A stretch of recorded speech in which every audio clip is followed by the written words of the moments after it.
Bonjour les amis, alors aujourd'hui je veux vous parler de ce qui se passe, c'est-à-dire que tout se met en place, on se prépare pour 2027, disons qu'on vous prépare pour 2027 et que les sondages se suivent, se succèdent comme on dit, avec des résultats qui ont pour but d'influencer l'électeur.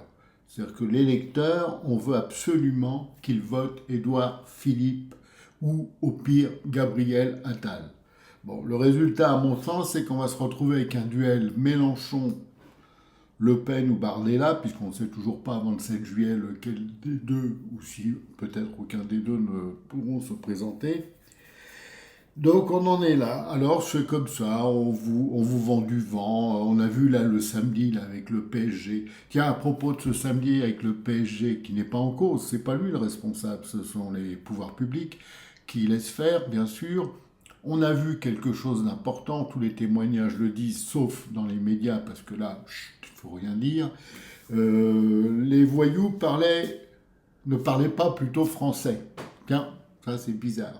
Je l'avais déjà remarqué dans un reportage qui a été vite supprimé à l'époque sur une chaîne de télé française, sur les manifestations, vous vous rappelez, il y avait les gilets jaunes et tout ça, c'était avenue Kléber, les voyous arrivent devant un coiffeur qui est libanais, ils se parlent en arabe, et le gars leur dit, vous pouvez pas me faire ça à moi, je suis votre frère.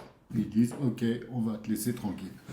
Mais ça, c'est pas si inaperçu, ça a été vu quelques minutes, et hop, le reportage a été mis à la trappe.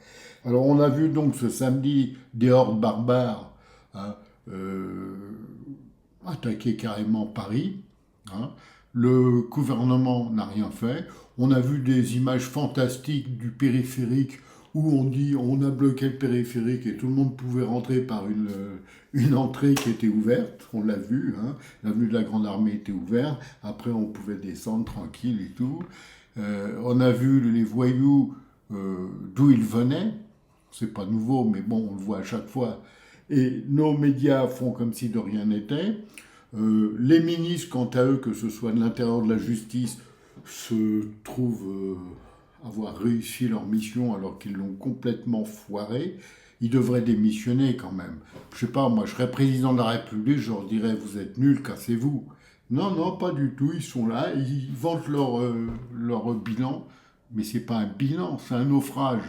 Vous avez fait un naufrage, messieurs les ministres, les deux, là, justice et intérieur. Bon, c'est pas nouveau, hein. Et en plus, ça se permet de critiquer les autres. Faut le faire quand même, faut le faire. Alors, on a quand même une ou deux lueurs d'espoir dans le monde européen aujourd'hui, parce que après le recul historique de la gauche anglaise, à peine montré hein, par nos médias, parce que ça, il faut pas le dire, hein, que ça va mal pour la gauche, parce que les gens commencent à en avoir marre. C'est autour de l'Espagne, figurez-vous, avec la même discrétion des médias, euh, qui a un recul du parti de Pedro Sanchez en Andalousie, qui est la plus grande région d'Espagne. Le Parti populaire perd la majorité absolue. Bon, alors ça c'est une bonne nouvelle. Le Parti socialiste du Premier ministre, donc Pedro Sanchez, socialiste bien sûr, à gauche, il a essuyé dimanche une nouvelle défaite électorale face à la droite en Andalousie. C'est la région la plus peuplée d'Espagne, comme je vous le disais. Et c'est aussi son pire résultat de son histoire à ce parti dans ce scrutin qui précède les législatives de 2027. Nous, ça sera les présidentielles. Donc on voit bien que dans ce système politico-médiatique merdique, faut le dire, c'est politico-médiatique merdique. On voit bien que le citoyen est relégué à, disons, au mieux à une image, mais est pris pour un couillon quand même. Et les politiciens, ils sont vraiment très forts parce qu'ils vantent leur action alors qu'ils ne font rien. Parce que la marque de la politique française depuis, allez, on va dire presque depuis Giscard, 1974 quand même, c'est de ne rien faire. Sauf dans un domaine, ça je leur accorde volontiers, prélever, taxer, inventer de nouveaux impôts, faire des taxes sur la taille, comme il y a sur l'EDF, comme il y a sur l'essence, etc. À propos de l'essence, qui est très intéressant, il faut savoir que l'essence est achetée dans son prix quand on vous vend l'essence pour 42%. Hein, et 57%, c'est l'État qui prend le pognon. Donc, quand vous avez l'essence comme en France qui vient d'augmenter environ de 50 centimes le litre, ça veut dire que l'État a pris presque 30 centimes. Vous voyez que c'est intéressant. Comme ça, il peut financer sa politique pourrie d'immigration. Il faut savoir que c'est sous Macron 1 et Macron 2 qu'il y a eu le plus de migrants islamisés venus en France. Il faut le savoir. Ça. Macron 1, Macron 2. Et les mêmes aujourd'hui qui vous disent ah, l'immigration, ça commence à poser des problèmes et tout, alors qu'ils en importent de plus en plus. Donc, ils vont toucher maintenant les retraités.